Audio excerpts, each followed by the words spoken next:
शहर के जाने माने रईस हीराचंद और उनकी पत्नी सुजाता की चमचमाती महंगी कार बंगाल की एक पुरानी बस्ती की सुनसान गली में एक बेरौनक से पुराने मकान के बाहर आकर रुकती है। सुजाता, ये तुम मुझे किस जगह लेकर आई हो? ये तो कोई गरीबों की बस्ती लगती है। यहाँ ऐसा क्या है? हीराचंद की कुछ भी समझ में नहीं आ रहा था कि सुजाता उसे ऐसी अजीब सी जगह क्यों लाई है, जिस मकान में दिन में भी अंधेरा दिख रहा था और धुआं उठ रहा था। आप मेरे साथ अंदर चलिए, सब समझ जाएंगे। यहाँ हमारी हर समस्या का समाधान मिलेगा। सुजाता और हीराचंद आशंकित कदमों से उस मकान में दाखिल होते हैं। तभी उन्हें किसी महिला की बाहरी आवाज सुनाई पड़ती है। चले आओ, चले आओ। हीराचंद ने देखा कि उस मकान के अंदर अंधेरा था। अचानक हीराचंद की निगाह एक कमरे की ओर पड़ी, जिसके अंदर हल्की हल्की सी रोशनी आ रही थी और उस कमरे के अंदर से धुआं उठ रहा था। शायद उस कमरे के अंदर आग जल रही थी। है? ये किसकी आवाज है? यहाँ इतना अंधेरा क्यों है और ये धुआं कैसे उठ रहा है? मेरा तो यहाँ दम घुट रहा है। सुजाता और हीराचंद धीरे धीरे कदमों से उस कमरे के अंदर चले गए। अंदर वाले कमरे में बिखरे बाल वाली एक खूबसूरत सी बूढ़ी औरत सामने जल रही आग में एक मुर्गी की गर्दन काटकर उसका खून गिरा रही थी और मुर्गी का शरीर छटपटा रहा था। ये देखकर सुजाता को उबकाई आने लगी। हीराचंद ने सुजाता की ओर देखकर कहा, तुम ही मुझे यहाँ लेकर आई हो और खुद ही घबरा रही हो। कौन है ये भयानक सी शक्ल वाली औरत और हम यहाँ क्यों आए हैं? अचानक उस औरत ने एक झटके में मुर्गे की गर्दन धड़ से अलग कर दी। ये देखकर सुजाता के मुंह से चीख निकल गई और सेठ हीराचंद भी सहम गया। वो बहुत डरावना नजारा था। ये अघोरा ताई हैं। ये हमें अपनी काली तंत्र विद्या से संतान सुख प्रदान कर सकती हैं। इसलिए मैं आपको यहाँ लेकर आई हूँ। कैसी बात करती हो? जहाँ बड़े से बड़े डॉक्टर सफल नहीं हुए, वहाँ ये मामूली औरत क्या कर लेगी? हीराचंद की बात सुनकर अघोरी ताई ने गुस्से से हीराचंद की ओर देखकर कहा, नादान हीराचंद, काली विद्या में इतनी शक्ति है कि मरे को भी जिंदा कर दे। संतान पैदा कराना कौन सा मुश्किल है? तुम्हें मेरा नाम कैसे पता? क्या तुम सच में हमें संतान सुख दिला सकती हो? तुम जितनी दौलत मांगोगी मिल जाएगी, अगर ये संभव है तो। संतान का नाम सुनते ही हीराचंद की आंखों में चमक आ गई। वह संतान के लिए कुछ भी कर सकता था। तुम लोगों को मुझे एक नवजात शिशु लाकर देना होगा। मैं उस शिशु की बलि चढ़ा दूंगी और फिर वही शिशु तुम्हारे घर में फिर से जन्म लेगा। नवजात शिशु की बलि का नाम सुनते ही सुजाता और हरिचंद डर के मारे सिहर गए, पर उनकी आंखों में उनकी संतान का सपना ज्यादा बड़ा था। वो सब करने को तैयार थे। अघोरा ताई, आप जैसा कहेंगे हम वैसा करेंगे। बस हमें संतान सुख दिला दो। बिना वारिस के हमारी दौलत किस काम की? संतान सुख के लिए अंधे हो चुके सुजाता और हरिचंद अपनी नौकरानी शीला से एक नवजात बच्ची चोरी करवा के अघोरी ताई को दे देते हैं।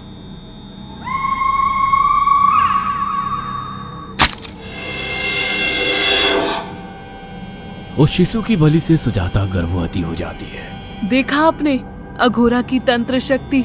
मुझे उस पर पूरा भरोसा था। चलो चलकर उन्हें धन्यवाद कहते हैं। हीराचंद और सुजाता अघोरा ताई के पास पहुंचते हैं। वो दोनों बहुत खुश थे और अघोरा पर उन्हें अंधविश्वास हो गया था। अघोरा ताई, आप महान तंत्रिका है।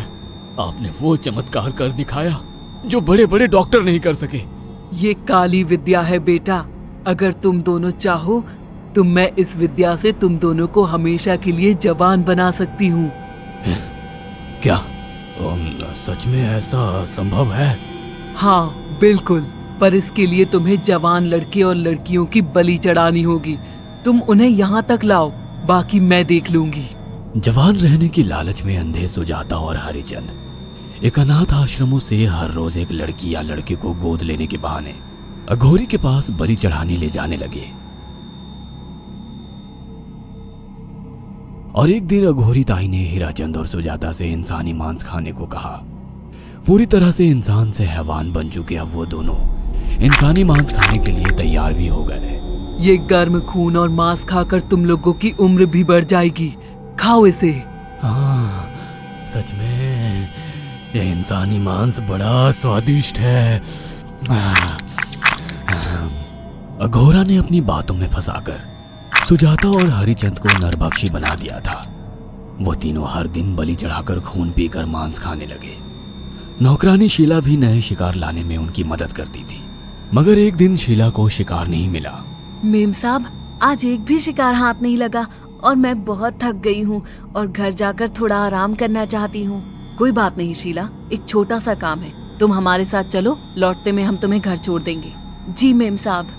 शीला नहीं जानती थी कि शिकार नहीं मिलने से सुजाता और हरिचंद अंदर से बौखला गए थे और उनके दिमाग में एक शैतानी चाल चल रही थी। सुजाता, ये बेहोशी की दवा है। शीला के कार में बैठते ही तुम उसे सुंघा देना। आज हमें इसी की बलि देनी होगी। इसने हमारे यहाँ का बहुत खाना खाया, अब हम लोग इसे खाएंगे। वैसे भी ये आगे चल के हमारे लिए खतरा बन सकती थी। कार में बैठते ही सुजाता शीला को बेहोश कर देती है और वो लोग सीधे अघोरी ताई के यहाँ पहुंच जाते हैं, जहाँ अघोरी ताई शीला की बलि चढ़ा देती है और तीनों मिलकर उसे नोच कर खाते हैं। अघोरी ताई, हमको बलि चढ़ाते हुए पूरा 1 साल हो गया है। हमारा बेटा भी साल भर का हो चुका है। अब और कितनी बलि देनी होगी? बस एक आखिरी क्रिया और बची है, उसके बाद तुम दोनों हमेशा के लिए जवान हो जाओगे। कैसी क्रिया अघोरा ताई? 3 दिन बाद सूर्य ग्रहण है, हमें पास के घने जंगल में एक विशेष क्रिया करनी होगी। उसके बाद तुम लोग कभी बूढ़े नहीं होगे। कितना अच्छा होगा, हम हमेशा जवान रहेंगे और सालों साल तक अपनी दौलत से ऐश करेंगे। हाँ, सच कहा। अघोरा ताई ने हमारे हर सपने पूरे कर दिए। 3 दिन बाद बंगाल के बियाबान जंगल में कोहरे और ओस से भीगे पेड़ों के बीच एक घने बरगद की बेलों पर कटे इंसानी सिर लटक रहे थे, जिसमें से खून टपक रहा था। काले जादू का सामान भी रखा था। कितनी भयानक जगह है ये, हर तरफ कटे हुए सर लटक रहे हैं। थोड़ी देर में सब समझ जाओगे, बैठ जाओ और मेरे साथ ये मंत्र दोहराओ। ओ, अघोरा, ये किन लोगों की कटी हुई गर्दनें हैं? आप यहाँ क्या करने वाली हो? हीराचंद की बात सुनकर अघोरा जोर जोर से हंसने लगी और उसने एक शैतानी हंसी हंसते हुए हीराचंद की ओर देखकर कहा, तुम जैसे ही लोगों ने अपनी इच्छाओं को पूरा करने के लिए इन लोगों की बलि चढ़वाई है और फायदा उठाया है। अब तुम दोनों आंखें बंद करके यहाँ बैठ जाओ और मेरे साथ मंत्रों को दोहराते जाओ। अघोरा ने सुजाता और हरिचंद को वशीकरण मंत्र और काले जादू के इस्तेमाल से सम्मोहित कर दिया और देखते ही देखते वो एक भयानक डायन में बदल गई और चीखती हुई बोली, अब मैं तुम दोनों की बलि चढ़ाकर अमर हो जाऊंगी, क्योंकि तुम लोगों ने 100 लोगों की बलि का खून पिया है। देखते ही देखते उस डायन ने फरसे से एक एक करके सुजाता और हरिचंद की गर्दन काटकर जल रही आग में बलि चढ़ा दी और उनका गर्म खून पीने लगी।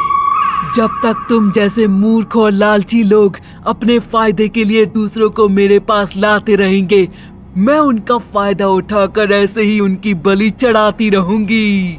दरअसल अघोरा एक डायन थी और अपना स्वार्थ पूरा करने के लिए उसने हीराचंद और सुजाता की लालच का फायदा उठाकर उनकी भी बलि चढ़ा दी।